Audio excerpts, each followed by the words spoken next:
মেয়েদের বয়স 18 বছর এবং ছেলেদের বয়স 21 বছর হতে হবে।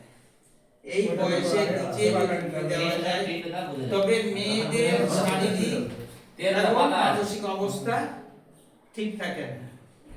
এবং অল্প বয়সে বাচ্চা হলে কি হয়, বাচ্চার মাও বাচ্চা শুধু উপরে এনআইডি কপিটা লাগে, শুধু এনআইডি নাম্বার অল্প বয়সে বিয়ে না দেওয়া ঠিক আছে।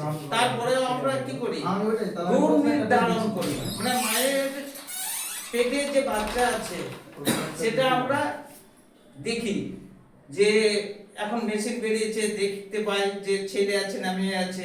মেয়ে হলে আমরা কি করি, ওটাকে নষ্ট করে দেওয়ার চেষ্টা করি। এটা আইনত দণ্ডনীয় অপরাধ। পিসি অ্যাক্টে এতে মানে আইন মানে এটা হচ্ছে যে জামিন অযোগ্য ধারায় ওর নামে কেস হতে পারে। যারা লিঙ্গ নির্ধারণ করে, যারা করাতে যায়, তারা প্রত্যেকেই অপরাধী।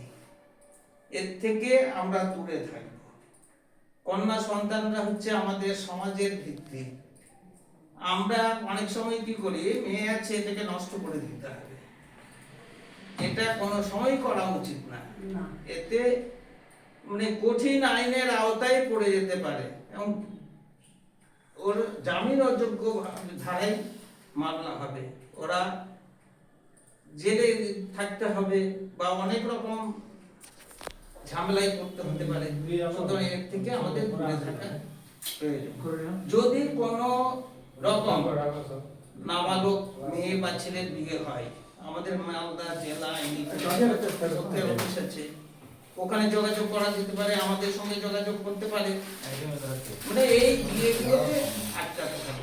এটা সুপ্রিম কোর্ট বলে দিয়েছে, হাইকোর্ট বলে দিয়েছে, মানে আমাদের উপরে যারা আছে নালসা, আমাদের জেলা আদালত আছে, যে কোনো রকম কিছু অঘটন ঘটুক না কেন সেই ব্যাপারে আমাদের সঙ্গে যোগাযোগ করা যেতে পারে।